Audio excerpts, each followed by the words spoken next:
Okay, well, impromptu interviews are always the best here on the road to rock. Dorothy here just rocked Rocklahoma, and now you're on the road to rock, or some form of that. Yes, to What- rock some more. To rock some We're going to the more. Voodoo Lounge in Kansas City, I think, tomorrow. That's right. That's my hometown of Kansas City, Missouri. Dorothy, home of Missouri Travis boy. Kelce and Taylor Swift. Now, I guess everyone's moving there. you know what? It's the new Nashville. Uh-oh, you said it, and now the masses will flock to. Well, like, do you have a favorite football team or no? No, I don't. I mean, San Diego used to have the Chargers. I don't think we actually have a football team anymore. That's because Southern California people like you have beaches and like cool Things stuff to do. No, I said it. You didn't have to. This is tremendous to have. And I don't even like really go to the beach. Is the sad part, you know? Yeah, because you're on tour all the time. You got so many dates. You're like in demand. And when I'm at home, I just want to like be a homebody and chill, you know? I'm that way too. Like, I'm like the most adventurous mofo you'll ever meet until it's like time to not be. Right. You know what I mean? Like, I go grind, and then stay in my bed. Yeah, and nobody really understands that, and I think it's a tremendous concept. Talk about your set out here, Dorothy, because it absolutely just rocked. I mean, just to see the people. I was out there. I was down in front. You probably didn't see me. I was the one in red. I was trying not to fall off the stage. Was there some issues? It's a little no. It's like slanted, and then it's the stage, and then people's heads. And I didn't want to like crush anyone, so I was not really running around like a crazy person. No, it was great. You had like the leather and like the tassels. Even if I wanted to run around, I was sweating so much that I think I needed to conserve water. It's so weird because it's like the nicest weather I've ever seen here at Rocklahoma, and yet it was still like hot. And so I was like sweating profusely in like a nice temperature and controlled environment. I don't understand what was going on out there. It's strange. It's like nice and overcast. There's a breeze, and then as soon as I go on stage, it's a furnace.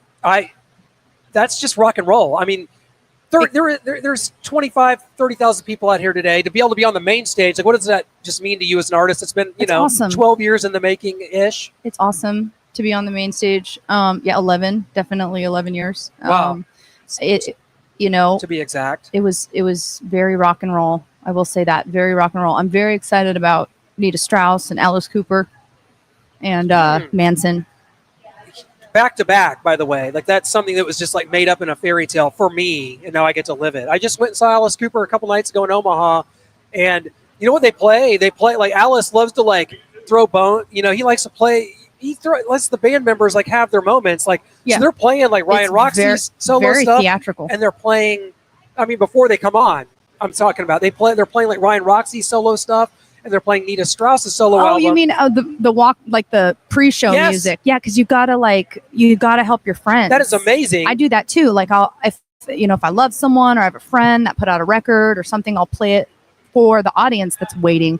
That we can make those decisions as artists. Like, hey, throw my friend's record on so they can hear it. Well, and what song did I hear? Before Alice takes the stage, it was Victorious from Nita Strauss's solo album that you did with her. I love that song, and I love Nita, and I'm so grateful she asked me to be part of it. It was so much fun, and shooting the video with her was so fun.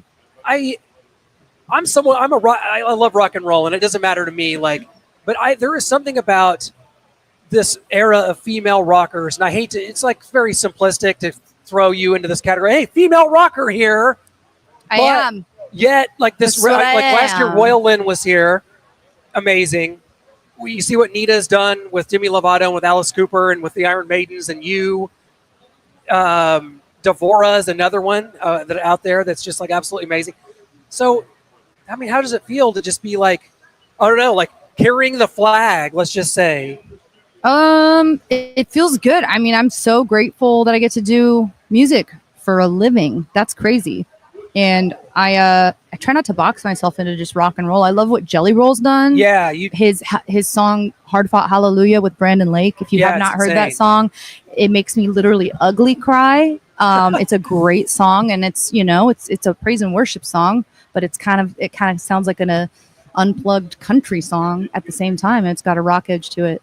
Talk about your song "Tombstone," right, with Slash. That had a little bit of Southern fried hot sauce. That's what I feel like with that sprinkled on there, it just made it a little even more digestible for me. I'm all about the hot stuff. I'm all about pulling it. You know, we had some of that Southern rock influence on the first record, and I just kind of wanted to dial it up a little bit on this record. So, well, let's talk about what the last 11 years have been like for you, the journey, because everyone has a story, everyone has a different way to get to a main stage at a Rocklahoma, to do what you're doing, releasing great singles and albums. Just talk about what it's been like for you, like what you were kind of like as a young one. Did you ever say, like, I don't know, I just can't have a real job? Did that ever cross your mind? Yeah, that did. I did think too. that a lot. I'm like, I don't think I subscribe to this. I don't think this is what I'm supposed to be doing. And I think the last, behind the scenes has been a major, like personal growth journey for the last 11 years, more than that, like all of life. There's been a lot of character building seasons. You know what I mean?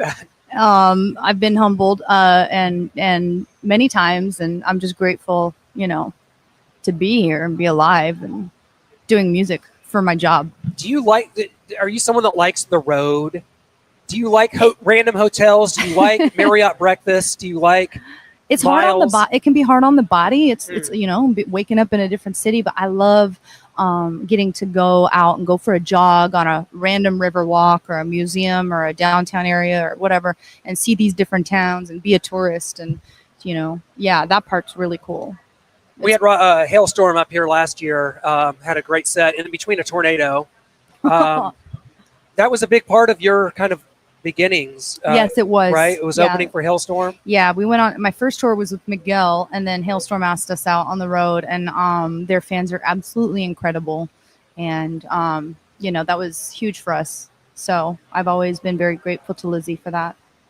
Lizzie and Joe. What do you like better? Do you prefer like a set like today, where you're like, you got 50 minutes, you got to get it in. It's like a punch to the gut. And it was definitely a punch to the gut. Or do you like being able to have a little longer? You play a headlining set. Like, which do you one prefer over the other? It just depends. It always depends on the day and like the energy of the crowd and how you're feeling that day. It's just very like the weather. It just changes. Sometimes playing a House of Blues headline set where we have an hour or whatever, and there's real ups and downs to the set, and the flow is great. And then sometimes a festival with seeing all these people in the audience, it just depends on the day. I just saw the people, the way they flocked to you, the way that everybody just like was enamored. And I think that like I've always been attracted to just front men or women that can just make you feel a certain way, can impart a feeling into you that could really like just make you a part of what's going on stage. And I feel like you encapsulate that. Yeah. I feel like music shifts the atmosphere, and I try to like leave people better than, after the set than when we started, and like kind of lift them up a little bit. I feel like that's like please keep that quote in mind. You'll be saying that in a documentary someday. Amen. I think that's going to be great. Dorothy, thanks so much for stopping by. Rocklahoma 2025, you were awesome. We didn't plan it. We just made it happen. We're all on the road to rock with Dorothy. Thank you so much. Thank you. Appreciate it. Thank you so much. That was